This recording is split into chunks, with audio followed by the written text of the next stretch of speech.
तो सबसे पहली थ्योरम जो हमारी ट्रायंगल चैप्टर के अंदर है उसको हमने नाम दिया है बेसिक प्रोपोर्शनैलिटी थ्योरम।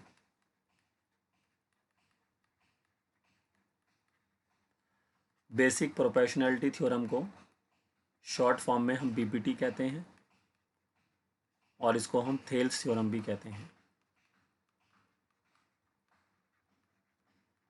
ठीक है, तो सबसे पहले हम इस थ्योरम का प्रूफ देखेंगे क्योंकि पेपर में थ्योरम प्रूफ करने को आती हैं।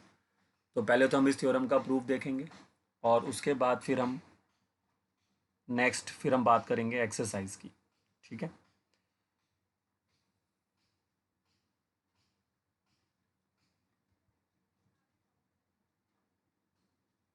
तो अगर हम बीपीटी थ्योरम का प्रूफ देखें सबसे पहले,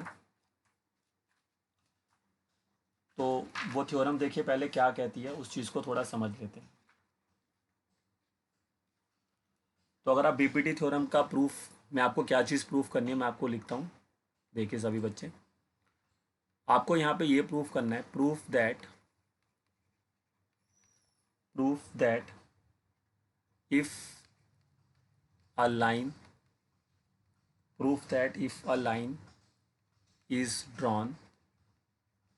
if a line is drawn parallel to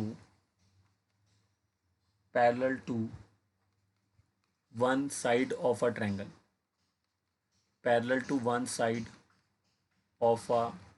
triangle, the other the other two sides are divided in the same ratio। आइए समझते हैं कि ये थ्योरम आपको क्या कहना चाहती है। ठीक है, और कैसे फिर हम इसको प्रूफ करेंगे। तो ये थ्योरम कह रही है कि जैसे कि हमने कोई भी एक ट्रायंगल बनाया, तो अगर मैं यहाँ पर कोई भी एक इस तरह से ट्रायंगल फॉर्म करता हूँ,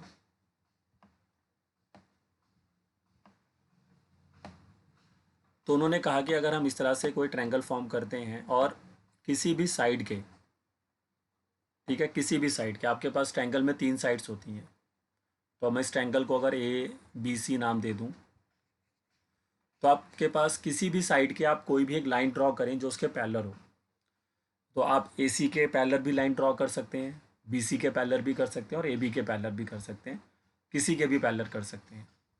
तो मैंने यहाँ पर एक लाइन ड्रॉ करी है, देखिए सभी बच्चे ये, और आप देख सकते हैं ये लाइन किस साइड के पैरेलल है, बी सी की। तो ये जो मैंने डी ई नाम से एक लाइन ड्रॉ करा जो कि बी सी के पैरेलल है, तो उसने कहा कि अगर हम कोई ऐसा लाइन ड्रॉ करें जो किसी भी ट्रायंगल के एक साइड के पैरेलल होता है, तो वो दूसरी जो 2 साइड्स बचती हैं उनको सेम रेशियो में डिवाइड करता है। तो उसका क्या मतलब हुआ, तो गिवन में हमारे पास यहाँ पर तो एक ही चीज़ है कि in triangle A B C में जो डी ई है वो बी सी के क्या है, पैरेलल। ये हमारा गिवन हो गया, क्योंकि थ्योरम जब हम लिखते हैं तो गिवन आता है, प्रूफ होता है, या कोई कंस्ट्रक्शन है तो वो करते हैं, है ना, ऐसा लिखा जाता है। और टू प्रूफ हमें यहाँ इस थ्योरम में करना क्या है, साबित क्या करना है हमें। तो टू प्रूफ हमें ये करना है कि ये जो आपने लाइन ड्रॉ करा डी ई नाम का, तो ये अदर 2 साइड्स को, जो उसकी बाकी बची 2 साइड्स हैं ट्रायंगल की, उनको किस 2 पॉइंट पे ये टच कर रहा है। देखो, एक तो ये डी पॉइंट पे कर रहा है और एक ई पॉइंट पे कर रहा है। तो ये अदर 2 साइड्स को सेम रेशियो में डिवाइड करेगा। तो दैट मीन्स कि अगर मैं इधर से इसको डिवाइड करूँगा तो ये बनेगा ए डी अपॉन में डी बी बनेगा ना, और अगर मैं उसको ई के थ्रू दूसरी साइड को डिवाइड करूँगा तो वो बनेगा ए ई अपॉन में ई सी। तो उसने कहा कि ये इसको सेम रेशियो में डिवाइड करेगा। तो यहाँ जो रेशियो बना वो क्या बना, A D by D B, और वहाँ जो रेशियो बन रहा है वो बन रहा है ए ई बाई ई सी। तो ये दोनों ही रेशियो आपस में क्या होंगी, इक्वल होंगी। ये आपको प्रूफ करना है। और जब हम इसको प्रूफ कर लेंगे तो फिर हम इसको डायरेक्टली यूज़ करेंगे बाद में, कि जहाँ पर भी हमें दिखेगा कि कोई भी लाइन किसी भी ट्रायंगल के एक साइड के पैरेलल है, तो बाकी 2 साइड्स को वो सेम रेशियो में क्या कर देता है, डिवाइड करता है। तो हम इसको फिर बाद में डायरेक्टली यूज़ करेंगे। अब इसको प्रूफ करना है हमें, A D by D B जो है वो ए ई बाई ई सी के बराबर है। तो उसके लिए हमें यहाँ पे करनी पड़ती है कॉन्स्ट्रक्शन। अब क्या कॉन्स्ट्रक्शन यहाँ पे हमें करना है ताकि हम इस क्वेश्चन को बना सकें। तो कंस्ट्रक्शन यहाँ पे की जाती है, एक तो आपको बी ई को कनेक्ट करना है और यहाँ से आपको सी डी को कनेक्ट करना है, ठीक है। कंस्ट्रक्शन हमेशा डॉटेड लाइन से बनाया जाता है।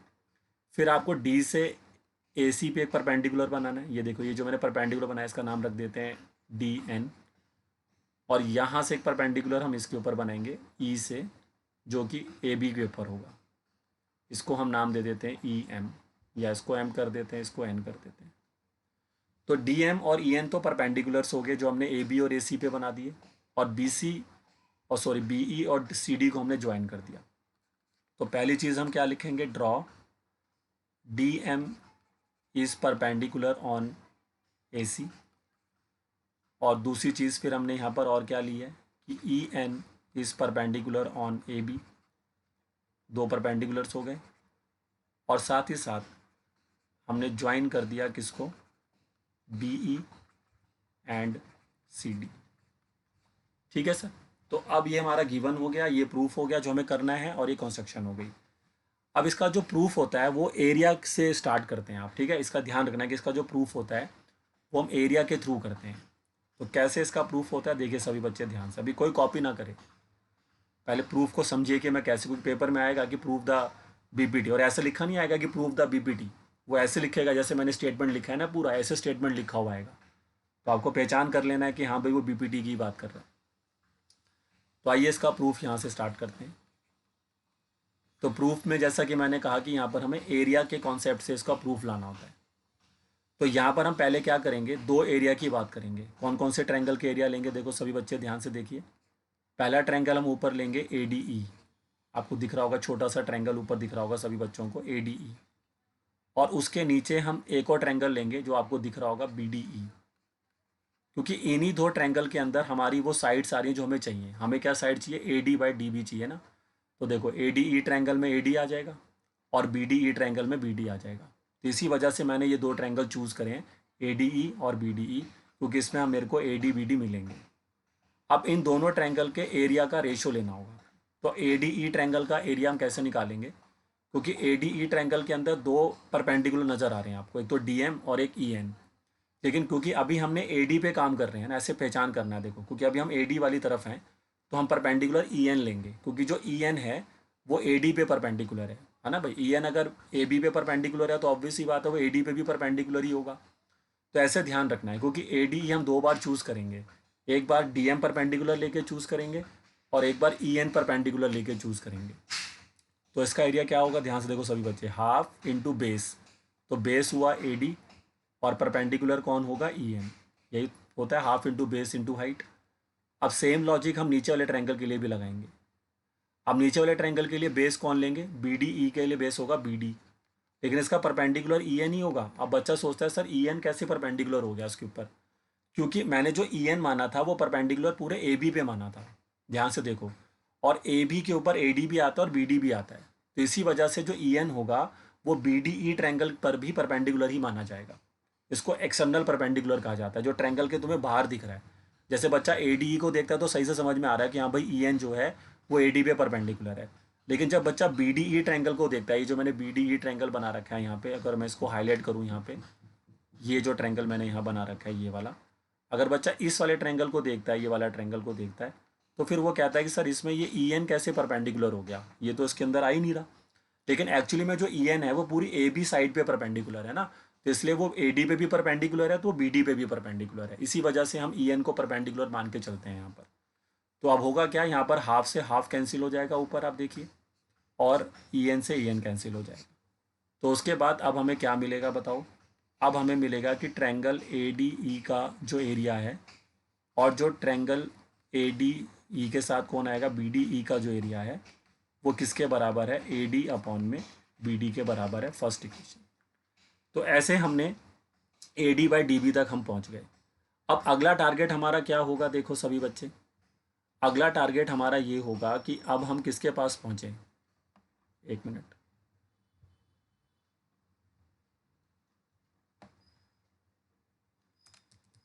अब देखो अगला टारगेट हमारा ये होगा कि अब हम पहुंचेंगे ए ई अपॉन में ई सी। तो उसके लिए हमें दूसरी साइड जाना होगा। जैसे मैंने अभी यहाँ पर मैंने ए बी की तरफ काम किया था ना, अब सेम काम आपको ए सी की तरफ करना होगा। और फिर देखो आपको अब कौन से दो ट्रायंगल चूज़ करने होंगे मैं आपको बताता हूँ। तो अब अगर आप देखेंगे नेक्स्ट जो इसके बाद हम स्टेप लेंगे, तो अब हम एरिया लेंगे। ऊपर तो हम वही ट्रायंगल रखेंगे ए डी ई ही, लेकिन नीचे जो हम ट्रायंगल अब चूज़ करेंगे वो चूज़ करेंगे जिसमें क्या आएगा, ई सी आएगा, क्योंकि हमें ई सी चाहिए। तो अब यहाँ पे जो हम ट्रायंगल चूज़ करेंगे वो होगा डी ई सी। ध्यान से देखो सभी बच्चे, डी ई सी, क्योंकि डी ई सी के अंदर ही आपको कौन सी साइड मिलेगी, ई सी। अब इसका एरिया लास्ट टाइम जब हमने ए डी का एरिया निकाला था तो मैंने परपेंडिकुलर लिया था ई एन को, लेकिन इस बार मैं परपेंडिकुलर लूँगा डी एम को, क्योंकि उससे फिर मेरा बेस जो बनेगा वो ए ही बनेगा, क्योंकि मुझे ए ई अपॉन में ई सी चाहिए जो मेरा राइट साइड है। तो इसलिए मैं यहाँ पर परपेंडिकुलर लूँगा ए ई, और सॉरी बेस लूँगा ए ई और परपेंडिकुलर ले लूँगा इस बार डी एम। और नीचे जब हम जाएंगे डी ई सी ट्रैंगल में तो आप देखो उसका बेस कौन होगा, ई सी, और उसका बेस होगा ई सी, बट इसका परपेंडिकुलर वही रहेगा डी एम, क्योंकि जो डी एम है वो ए ई पे भी परपेंडिकुलर है और ई सी पे भी परपेंडिकुलर है, क्योंकि वो पूरे ए सी पे परपेंडिकुलर था। अब सेम प्रोसेस लगाया मैंने, बस फ़र्क इतना किया कि पहले मैं ए बी की तरफ मैंने वो काम किया, अब मैंने सेम काम ए सी की तरफ किया, जिससे कि आप देख सकते हैं हाफ से हाफ फिर कट गया, डी एम से डी एम फिर कट गया। और इस बार देखो आपको मिल गया क्या, जो आप चाहते थे, जो आपकी राइट साइड थी वो आपको मिल गई, कि area of A D E upon में एरिया ऑफ डी ई सी किसके बराबर होगा, ए ई अपॉन में ई सी। ये बन गई आपकी सेकंड इक्वेशन। अब अगर हम ये चाहते हैं कि ये दोनों बराबर हो जाएं, हम यही तो चाहते हैं कि ए डी अपॉन में डी बी, ये जो वैल्यू है हमारे पास ए डी अपॉन में डी बी,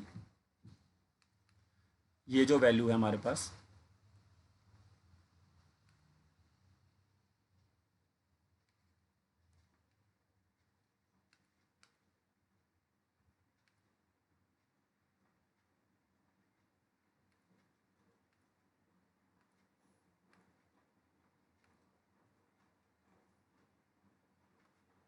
हाँ, तो ये जो वैल्यू है हमारे पास कौन, ए ई अपॉन में ई सी, और ये जो वैल्यू इधर हमारे पास है कौन है, ए डी अपॉन में ए डी बी। अब हम ये चाहते हैं बराबर हो जाए, तो उसके लिए मेरे को फर्स्ट और सेकंड इक्वेशन को इक्वल करना होगा। अब फर्स्ट और सेकंड इक्वेशन इक्वल तभी होगी जब उसका लेफ्ट साइड भी इक्वल होगा, क्योंकि अगर उसका लेफ्ट साइड बराबर हो जाएगा तो राइट साइड बराबर होने से हमारा आंसर आ जाएगा जो हमें चाहिए, क्योंकि हमें जो आंसर चाहिए वो क्या चाहिए, हमें आंसर ये चाहिए। तो ये आंसर लाने के लिए अब हमें क्या काम करना होगा कि यहाँ से हमें दोनों को बराबर लाना है। तो अगर आप इसका लेफ्ट साइड देखो फर्स्ट इक्वेशन का और राइट साइड देखो फर्स्ट इक्वेशन का, तो न्यूमरेटर तो दोनों का सेम है पहले से ही। इसका न्यूमरेटर देखो क्या आ रहा है, ए डी ई ट्रैंगल आ रहा है, इसके न्यूमरेटर में भी ए डी ई ट्रैंगल आ रहा है, लेकिन जो दोनों का डिनोमिनेटर है वो डिफरेंट है। इसका डोमिनेटर है ट्रैंगल बी डी ई और उसका डिनोमिनेटर है ट्रैंगल डी ई सी। तो अगर किसी तरीके से हम ये साबित कर सकें कि जितना area triangle B D E का होता है उतना ही area triangle D E C का भी होता है, तो फिर भैया इसकी लेफ्ट साइड बराबर हो जाएगी, तो फिर उससे हमारी आसानी से राइट साइड भी क्या आ जाएगी, इक्वल आ जाएगी, तो बात बन जाएगी हमारी। तो उसके लिए हम टेंथ इसमें नाइन्थ क्लास की एक थ्योरम यूज़ करेंगे। देखो मैं आपको दिखाता हूँ, आप ध्यान से देखिए। नाइन्थ क्लास में थ्योरम पढ़ाई गई थी कि अगर दो हमारे पास पैरेलल लाइन्स हों ऐसे, और उन दोनों पैरेलल लाइन्स के बीच में अगर हम दो ट्रायंगल बना लें ऐसे ही देखो, और जिनका बेस सेम हो, जैसे मैंने एक ट्रायंगल ये बनाया और एक ट्रायंगल मैंने ये बनाया, देखो ये दो पैरेलल लाइन्स हैं, ये भी एक पैरेलल लाइन्स है और ये भी एक पैरेलल लाइन्स है। तो आप देख सकते हैं कि ये जो ट्रायंगल, एक तो ट्रायंगल हमारा कौन सा बन रहा है,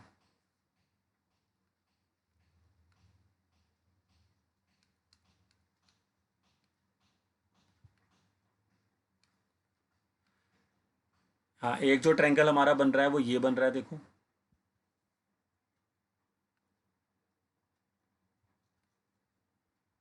एक ट्रायंगल हमारा ये बन रहा है देखो सभी बच्चे, ये ट्रायंगल बन रहा है, और एक ट्रायंगल वो ब्लैक वाला बन रहा होगा जो इस तरह बन रहा है देखो। अगर मैं इनके नाम बताऊं तो इस ट्रायंगल का नाम हम ए बी सी कर लेते हैं और इस वाले का ए बी डी हो जाएगा। तो इन दोनों का देखो बेस सेम है, ए बी इन दोनों का बेस हो गया, और दोनों के दोनों सेम पैरेलल लाइंस के बीच में भी होते थे, तो याद है इन दोनों का एरिया बराबर होता था। ये थ्योरम पढ़ी थी हमने कि triangle on the same base and between same parallels have equal area. तो उसी वजह से अगर आप ये कॉन्सेप्ट यहाँ लगाओ तो मैं आपको दिखाता हूँ। ये देखो एक ट्रायंगल आपको दिख रहा है बी डी ई, देखो डी ई को आप बेस मानो, डी ई को बेस मानो, और सामने ये वाली साइड ले लो बी सी वाली, ठीक है, सामने जो साइड लोगे ये बी सी वाली ले लो ये। तो आपने देखा था कि डी ई और बी सी जो थे ये हमारे क्या थे, पैरेलल थे। तो डी ई और बी सी अगर हमारे पैरेलल हैं, ठीक है, और डी ई को अगर मैं बेस मानूँ तो उसके अंदर दो ट्रायंगल दिख रहे होंगे आपको। एक ट्रायंगल आपको दिख रहा होगा बी डी ई, और एक ट्रायंगल आपको दिख रहा होगा डी ई सी, है ना। डी, उसको आप बी डी ई बोल लो, आप डी ई सी बोल लो। तो ये दोनों ट्रायंगल का एरिया बराबर हो जाएगा, क्योंकि ये जो दो ट्रायंगल हमने लिए हैं ये बिटवीन द सेम पैरेलल है, और उसके साथ साथ ये सेम बेस पर, ठीक है। तो ये बिटवीन द सेम पैरेलल भी हो गया और ऑन द सेम बेस भी हो गए। तो इसलिए इन दोनों ट्रायंगल का जो एरिया होगा वो आपका इक्वल हो जाएगा, ठीक है। तो मैं अभी आपको ढंग से दिख नहीं रहा होगा, तो मैं इसको इसी ट्रायंगल को यहाँ दोबारा से आपके लिए बना देता हूँ। नहीं तो आपके पास एनसीईआरटी तो है ही, वहाँ से भी आप देख सकते हैं।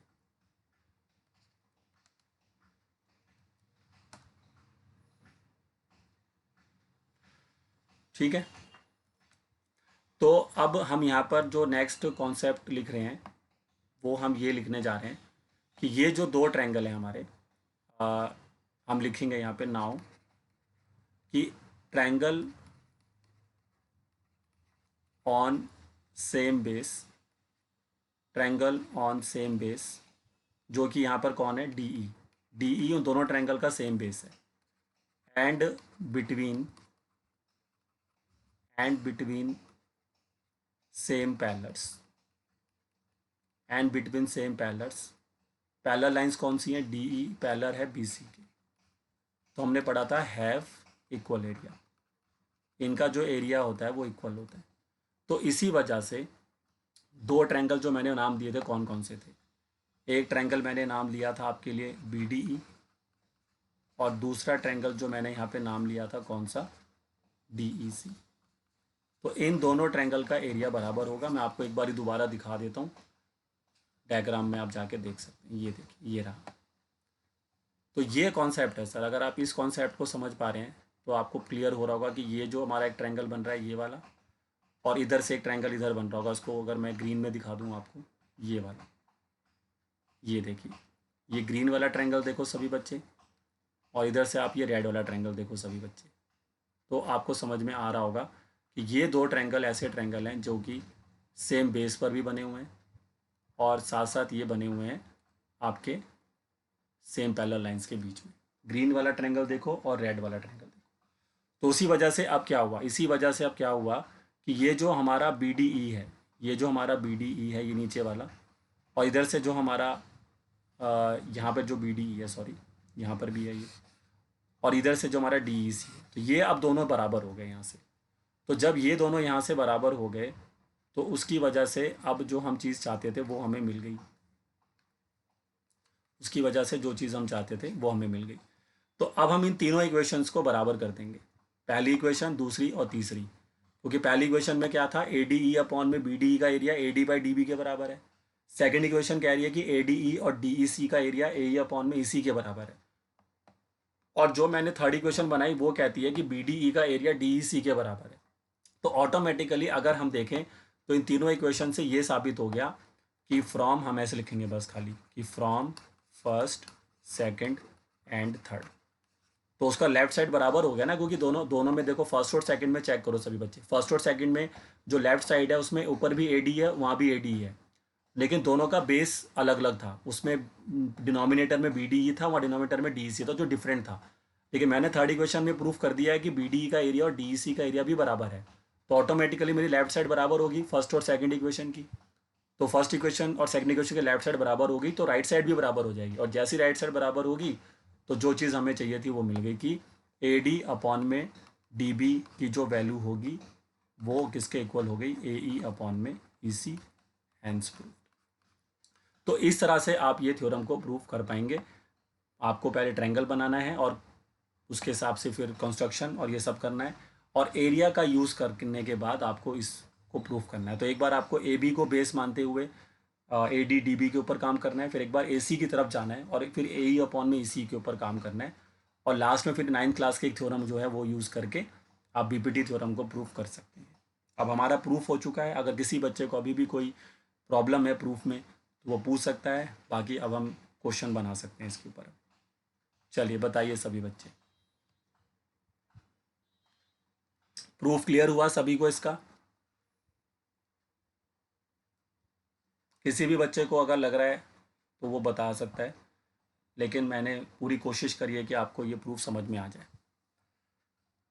ठीक है, तो थ्योरम्स बिल्कुल क्लियर है सभी के लिए, और अब इसको कैसे यूज़ करना है वो बात की बात है, बट इसका पहले कन्वर्स भी है, तो वो भी हम देख लेते हैं। ठीक है, तो अब देखो, अब इसको अगर आप स्क्रीनशॉट ही ले लो तो ज़्यादा बेटर रहेगा, क्योंकि अब आराम से फिर बाद में अपनी कॉपी में इसको कॉपी कर लेना। ठीक है, तो वो सही रहेगा, क्योंकि अभी टाइम ज़्यादा लग जाएगा फिर आपको कॉपी करने में। तो सभी बच्चे पहले इतना स्क्रीनशॉट ले लो।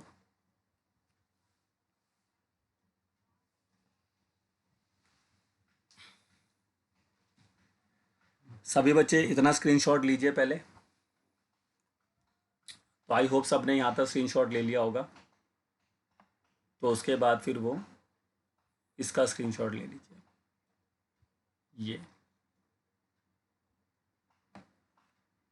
ये इसका सेकंड स्क्रीनशॉट हो जाएगा।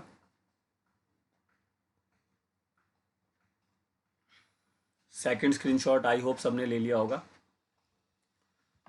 और ये इसका थर्ड स्क्रीनशॉट हो जाएगा फिर। ठीक है, ये इसके तीन आपके जो हैं स्क्रीनशॉट हैं। तो ये ही थ्योरम है, और थ्योरम बहुत ही सिंपल है कि अगर हम किसी भी ट्रायंगल के एक साइड के पैरेलल कोई भी एक लाइन खींचते हैं, तो वो लाइन जो बाकी बची हुई दो साइड्स होती हैं उनको सेम रेशियो में डिवाइड कर देती है। ठीक है, लेकिन बीपीटी थ्योरम के लिए ध्यान रखना कि इंपॉर्टेंट कंडीशन ये है कि किसी भी एक लाइन का ट्रायंगल की किसी भी एक साइड के पैरेलल होना जरूरी है।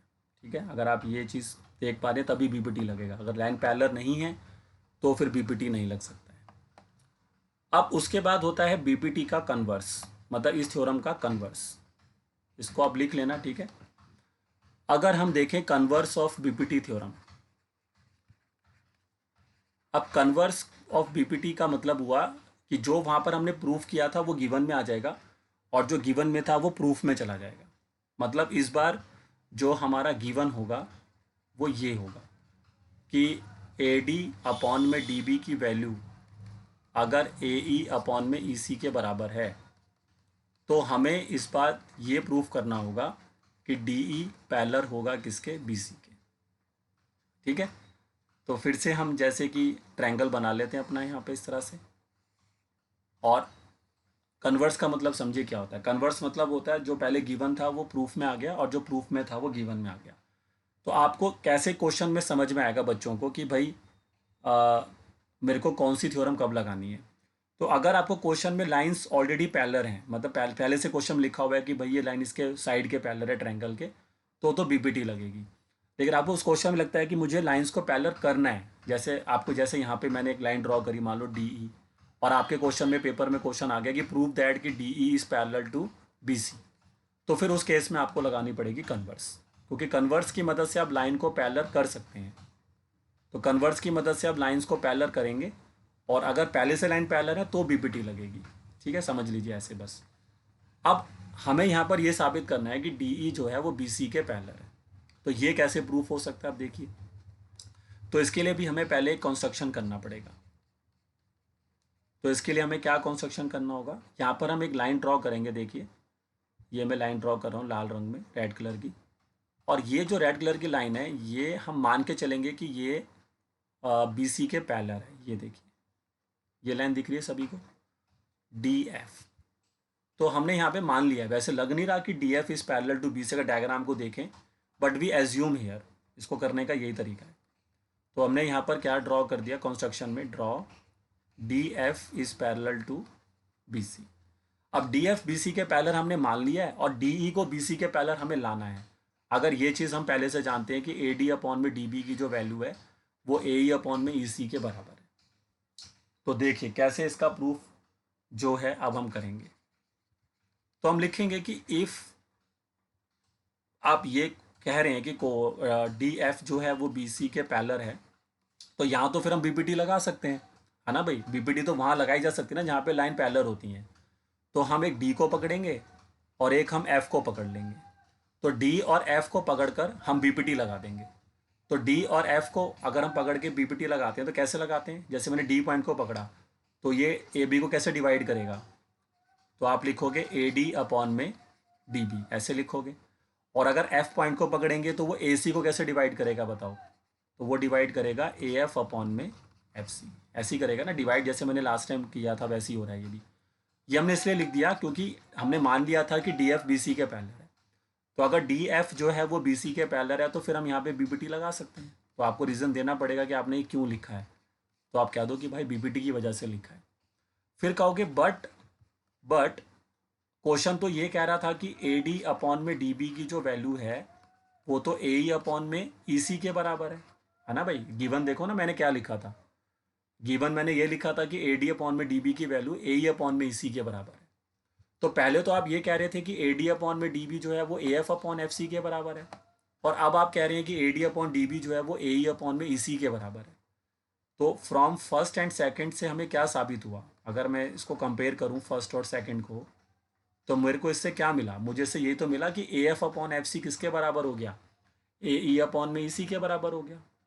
ठीक है, क्योंकि ए डी अपॉन में डी बी जो है वो A F upon F C के भी बराबर है, और ए डी अपॉन में जो डी बी है वो ए ई अपॉन ई सी के भी बराबर है।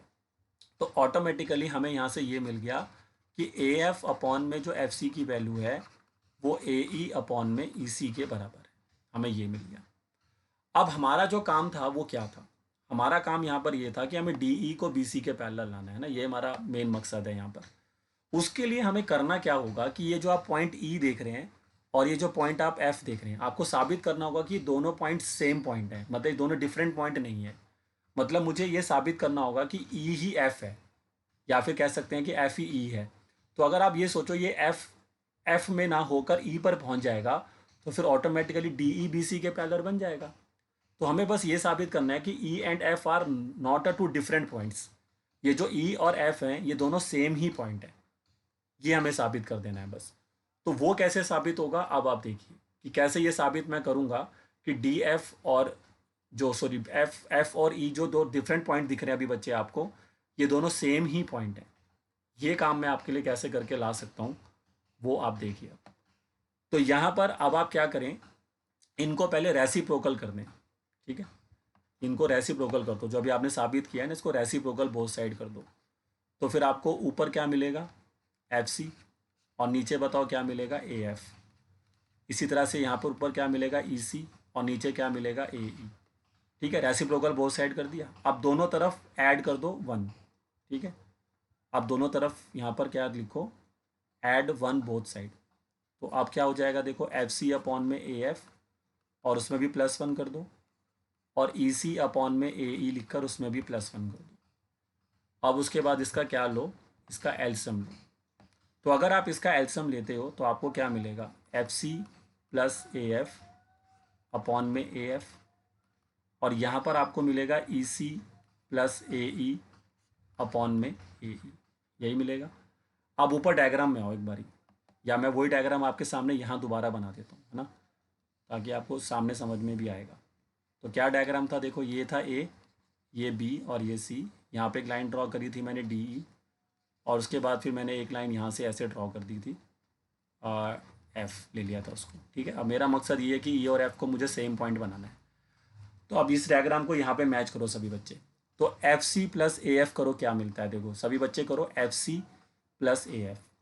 तो अगर आप एफ सी में ए एफ जोड़ो, ये देखो एफ से लेकर सी तक, और उसमें जोड़ो ए एफ, थोड़ी देर के लिए भूल जाओ, डी को भूल जाओ, इसको भूल जाओ, अब देखो ई को भी भूल जाओ। तो अब देखो ए एफ अपॉन में एफ सी क्या है, तो आप कहेंगे सर ए एफ अपॉन में जो एफ सी है वो ए सी के बराबर है ना भाई। और अब डी ई को वापस ले आओ, और इसको भूल जाओ, एफ वाले पॉइंट को भूल जाओ, सोचो कि यहाँ पर एफ नहीं है।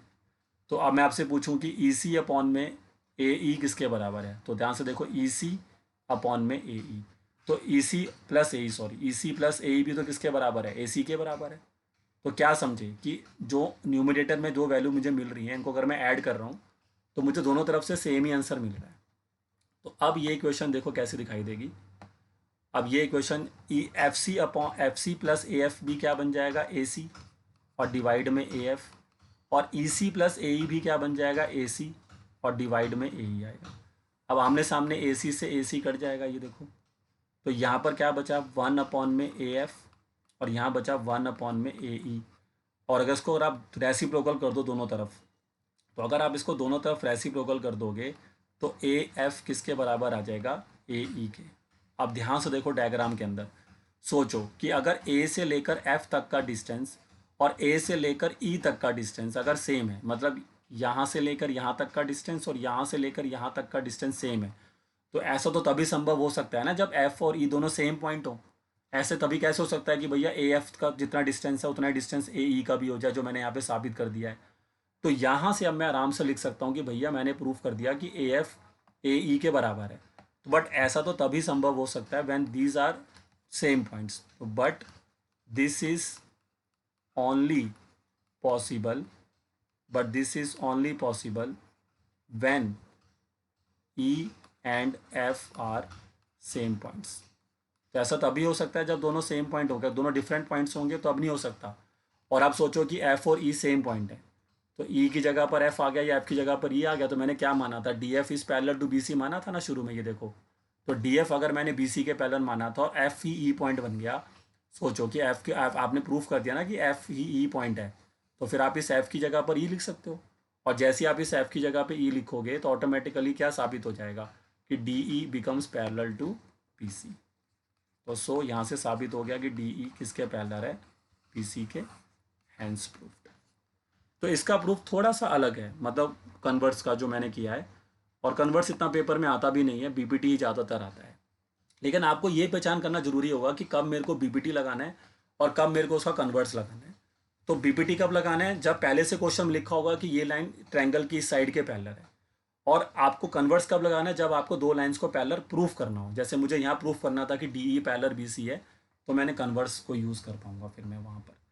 लेकिन इसका थ्योरम थोड़ा, इसका जो प्रूफ है थोड़ा सा अलग है, क्योंकि इसमें आप अलग से एक लाइन मानेंगे डी एफ नाम से, जो कि मान के चलेंगे कि बी सी के पैरेलल, और बाद में फिर साबित कर देंगे कि एफ और ई कोई दो डिफरेंट पॉइंट नहीं है, वो सेम ही पॉइंट है। और उसके लिए फिर आपको ये मेहनत करनी पड़ेगी कि जो मैंने आपको करके दिखाई है कि पहले अगर डी एफ बी सी के पैरेलल है तो फिर ए डी अपॉन में डी बी जो है वो A F upon F C के इक्वल है। और फिर क्वेश्चन कह रहा था कि गिवन में हमने क्या लिखा था कि A D upon D B जो है वो ए ई अपॉन ई सी के भी बराबर है। तो ऑटोमेटिकली इससे क्या मिला कि A F upon F C A E upon E C के बराबर हो गया। और उसके बाद फिर रेसिप्रोकल करके +1 करना है, और उससे फिर साबित हो जाएगा कि ए एफ और ए ई दोनों बराबर हैं। ये देखिए, इससे साबित हो जाएगा कि ए एफ और ए ई बराबर, और जैसे ही ए एफ और ए ई बराबर होंगे तो एफ और ई सेम पॉइंट बन जाएंगे, तो हम एफ को हटा के ई लिख देंगे, तो D E parallel B C आपको मिल जाएगा। तो इस तरह से आप कन्वर्स को प्रूफ कर सकते हैं। चलिए बताइए सभी बच्चे, कन्वर्स और बीपीटी समझ में आया कि नहीं आया? तो आपको ध्यान रखना है कि जो बीपीटी है उसको तो हम एरिया वाले से प्रूफ करते हैं, और जो कन्वर्स होता है उसको हम ये थोड़ा सा अलग तरीका जो मैंने अपनाया इसको प्रूफ करने का, वो हम उसके लिए यूज़ करते हैं। ठीक है, चलिए इसका भी स्क्रीनशॉट ले लो, और क्लास ख़त्म होने के बाद फिर कॉपी कर लेना। पहले इतना स्क्रीनशॉट ले लो जितना दिख रहा है।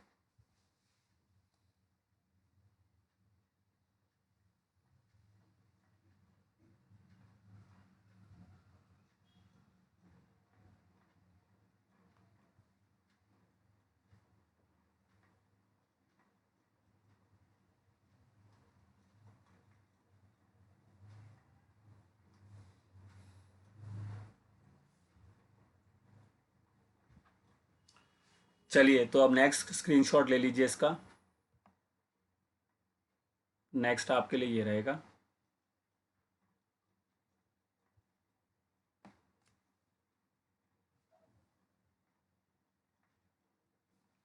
ये इसका सेकंड स्क्रीनशॉट हो जाएगा, और उसके बाद इतना ले लीजिए पहले। आई होप सबने ले लिया होगा सेकंड स्क्रीनशॉट, और उसके बाद थर्ड के लिए फिर आप इतना सा और ऐड कर लेंगे उसमें, ये थर्ड स्क्रीनशॉट हो जाएगा।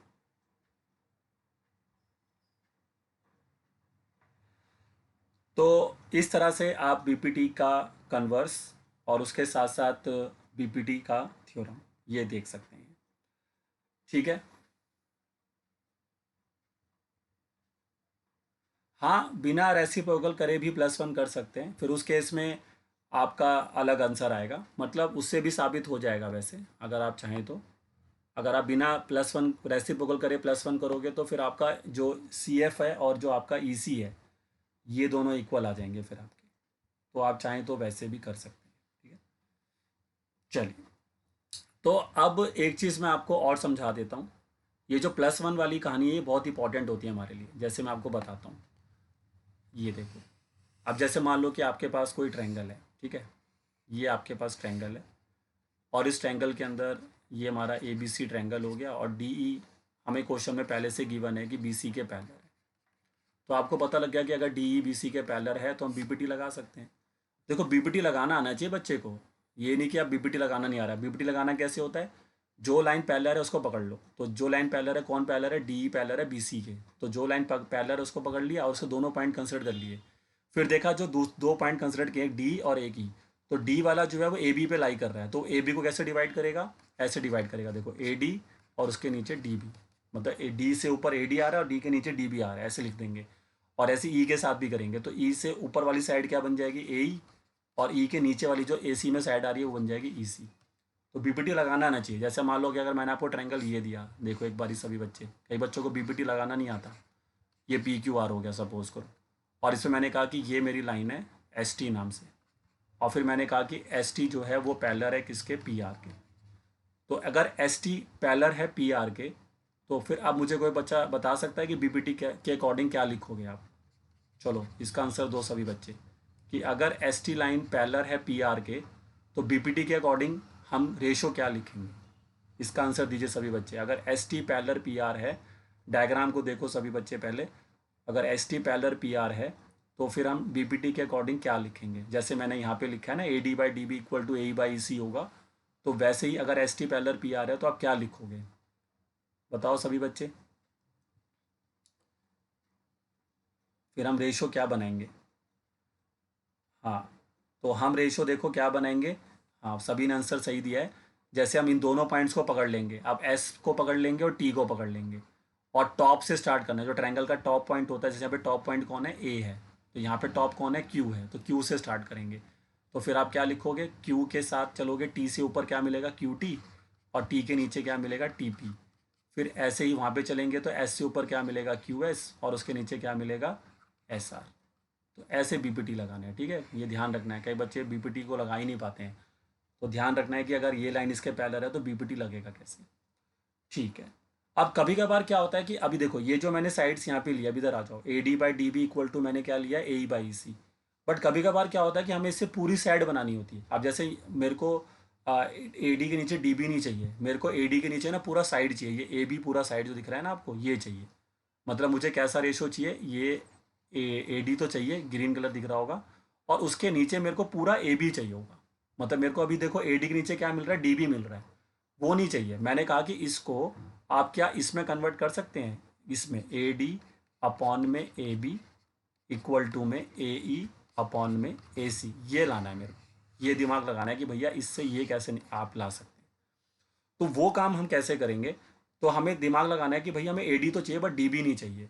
तो उसमें ये +1 जो मैंने अभी करा था ना बोथ साइड, वो वाली कहानी आती है। लेकिन आपको ये दिमाग लगाना पड़ता है कि +1 सीधा करना है कि रेसिप्रोकल करने के बाद करना है। अगर आप यहाँ पे +1 सीधा कर दोगे तो बात नहीं बनेगी, फिर ये वाला रेशो नहीं आएगा जो मेरे को चाहिए। देखो अगर कोई बच्चा यहाँ पे +1 सीधा कर दे कि ए डी डी बी +1 यहाँ भी कर दे और ए ई अपॉन में ई सी करके +1 कर दे, तो बात नहीं बनेगी। क्यों, देखो मैं आपको बताता हूँ। ये देखो एल्सियम लोगे तो A D plus D B upon में डी बी आ जाएगा, और A D plus D B करोगे तो क्या बनेगा, A D plus D B, देखो क्या बन जाएगा, ए बी। तो आपको रेशियो मिल रहा है ए बी अपॉन में डी बी, ये तो गड़बड़ हो गया। हमें ए बी के नीचे डी बी नहीं चाहिए था, हमें ए बी के साथ ए डी चाहिए था। तो आपको कैसे दिमाग लगाना है कि जिसको हमें बचाना है ना वो डिनोमिनेटर में होना चाहिए। जैसे देखो मेरे को ए डी को बचाना है कि बी डी को बचाना है, ये सब बताओ भी, क्योंकि जो रेशो मेरे को लाना है उसमें मेरे को एडी को बचाना है, मेरे को बीडी तो चाहिए ही नहीं। यहाँ पर देखो जो मैं ग्रीन में लिखा है मैंने, ये जो मैंने लिखा है यहाँ पर, इसमें बीडी तो आ ही नहीं रहा ना। तो आपको जिसको बचाना है, जैसे आपको पता लगा कि मेरे को एडी को रखना है, एडी चाहिए मेरे को, तो उसको डिनोमिनेटर में करना पड़ेगा, तभी वो बचेगा, नहीं तो फिर वो एल्सियम लेने के बाद गायब हो जाता है। तो आप यहाँ पर सीधा +1 नहीं करेंगे। अगर आपको A D by A B चाहिए तो आप पहले इसका रेसिप्रोकल करो। तो आप इसको लिखो डी बी अपॉन में ए डी, और इसको लिखो ई सी अपॉन में ए ई। अब इसके बाद अगर आप देखो इसमें +1 करते हो बोथ साइड, तो अब आपकी बात बन जाएगी, जो आपको चाहिए वो मिल जाएगा। देखो अब मैंने दोनों तरफ +1 करूँगा, देखो जो मेरे को चाहिए था वो आ जाएगा। देखो आराम से, अब कैसे आएगा देखो, अब इधर क्या आ जाएगा, डी बी के साथ आ जाएगा ए डी, और डिवाइड में ए डी आ जाएगा। यहाँ पे ई सी के साथ क्या आ जाएगा, ए ई, और डिवाइड में क्या आ जाएगा, ए ई आ जाएगा। अब जैसे ही आप इसको सॉल्व करो, देखो D B plus A D करो तो ए बी बन जाएगा, तो ए बी के नीचे देखो कौन आ गया, ए डी। और यहाँ पे ई सी प्लस ए ई करो, देखो डायग्राम को देखो जरा, ई सी प्लस ए ई क्या है, ये देखो ई सी प्लस ए ई किसके बराबर है, ए सी के, तो ये तुम्हारा ए सी बन जाएगा। और ये बन गया ए सी अपॉन में ई, और इसको अब दोबारा रेसिप्रोकल कर दो, तो ये बन जाएगा ए डी अपॉन में ए बी, और ये बन जाएगा देखो ए ई अपॉन में ए सी। आ गया ना आंसर, देखो। तो ये तुम्हें दिमाग लगाना है कि ये +1 जो हम करते हैं बीबीटी लगाने के बाद, ये करने से आप फुल साइड बना सकते हैं। मतलब जैसे अभी यहाँ पर A D by D B है, और मुझे ए डी के नीचे अगर ए बी चाहिए होगा, जैसे मेरे को ये ए बी चाहिए इसके नीचे, तो ये चीज़ अगर मेरे को लानी है तो फिर +1 से ये चीज़ आ पाती है। देखिए +1 भी कब करना है, सीधा करना है कि रेसिप्रोकल करके करना है, तो जिसको बचाना है वो डिनोमिनेटर में लेकर आओ, फिर +1 कर दो। जैसे मुझे ए डी को बचाना था तो मैंने रेसिप्रोकल किया ताकि ए डी डिनोमिनेटर में आ जाए, उसके बाद फिर +1 करोगे तो बात बन जाएगी फिर आपकी। तो ये वाली जो ट्रिक है आपको ये भी ध्यान में रखनी है +1 वाली, क्योंकि ये भी आपको हेल्प करेगी क्वेश्चंस को बनाने के लिए। चलिए बताइए सभी बच्चे, ये +1 वाली ट्रिक समझ में आई सबको?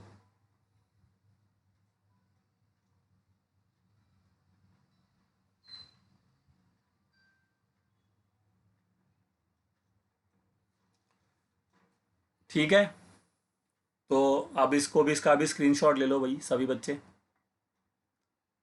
इसका भी स्क्रीनशॉट ले लीजिए। पहले इतना स्क्रीनशॉट ले लो जितना दिख रहा है, जितना दिख रहा है अभी इतना स्क्रीनशॉट ले लीजिए।